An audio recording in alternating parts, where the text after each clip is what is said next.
देखिए,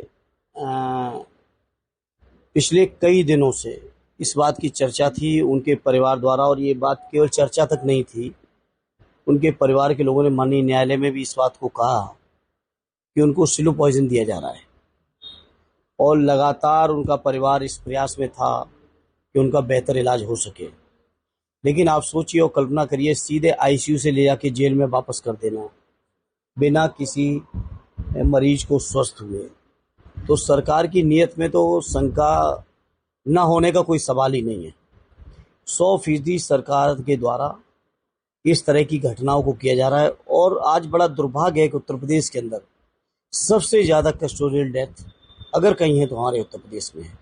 लोग कहीं सुरक्षित नहीं हैं, न सड़कों पर सुरक्षित हैं, न अपने घरों में सुरक्षित हैं।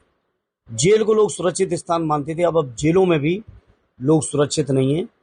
पता नहीं सरकार किसकी कब कहाँ हत्या करा दे, किसको जहर दिला दे, अब इस बात को कहना मुश्किल है। मुख्तार अंसारी का आप इतिहास जानते होंगे, उनके आपराधिक इतिहास रहा है। ऐसे में समाजवादी पार्टी द्वारा ट्वीट करके उनके दुख जाहिर किया है।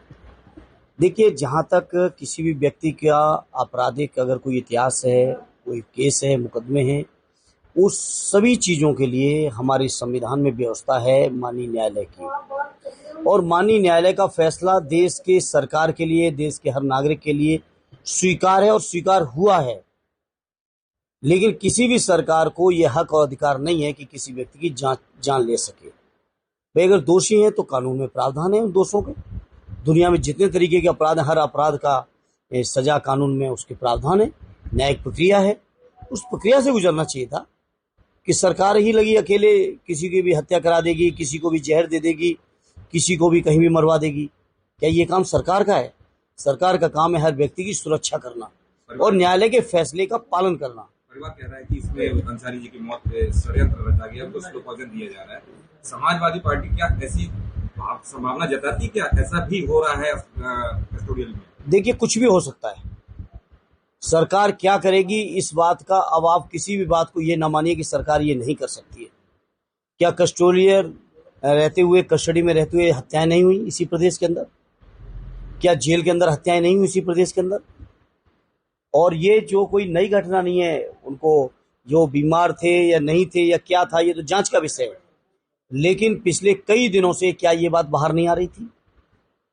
उनकी एक चिट्ठी भी पुरानी वायरल हो रही है। उन्होंने आशंका जताई थी कि उनकी मौत हो सकती है और इसमें कुछ लोग बिल्कुल बिल्कुल।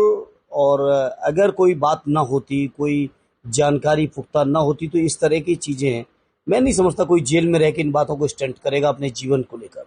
लोकसभा चुनाव नजदीक है और ऐसे में मुख्तार अंसारी का खबर और धारा 144 कैसे देखते? देखिए, लोकसभा चुनाव तो ठीक है अपने स्थान पे, लेकिन ये जो घटनाएं हो रही है, घटनाएं बहुत दुर्भाग्यपूर्ण हैं। हमारे राष्ट्रीय अध्यक्ष जी लगातार इस तरह की घटनाओं के लेकर चिंतित हैं और लगातार सरकार से कह रहे हैं। और आज भी उन्होंने यही कहा कि सरकार की पहली जिम्मेदारी हर व्यक्ति की सुरक्षा है। और उत्तर प्रदेश की सरकार इस मामले में पूरी तरह से फेल है। उत्तर प्रदेश की सरकार जनता का विश्वास खो चुकी है।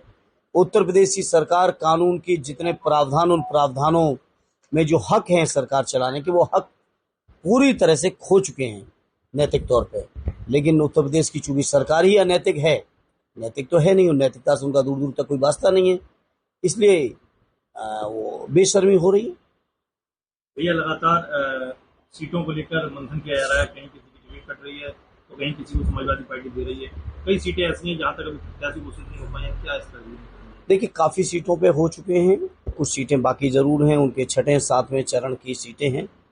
राष्ट्रीय अध्यक्ष जी सभी लोगों से राय मशवरा करके वो बेहतर फैसला लेंगे। हमारी पार्टी डेमोक्रेटिक पार्टी है, जहाँ हर नेता की, हर कार्यकर्ता की, लोगों की भावनाओं का पूरा ख्याल और सम्मान आदरणीय अखिलेश यादव भी रख रहे हैं। तो स्वाभाविक इस प्रक्रिया में समय लगेगा, और अभी चुनाव में भी जिन इलाकों की सीटें अभी फाइनल नहीं, वहाँ समय है। सूत्रों से खबर आ रही है कि मैनपुरी से भारतीय जनता पार्टी अपर्णा यादव को चुनाव लड़ा सकती है। तो मैनपुरी का चुनाव बहु को देखने को। देखिए, मुझे नहीं पता आपके कौन सूत्र हैं, क्या सूत्र हैं, और मुझे तो नहीं लगता कि ऐसा होगा। लेकिन मैंने कल भी कहा था मैनपुरी की मीडिया के बीच, जो कोई भी भारतीय जनता पार्टी के उम्मीदवार के तौर पे आए मैनपुरी लोकसभा के अंदर लड़ने, वो ये मान के आए कि उसको कम से कम 3 लाख वोटों से हारना है।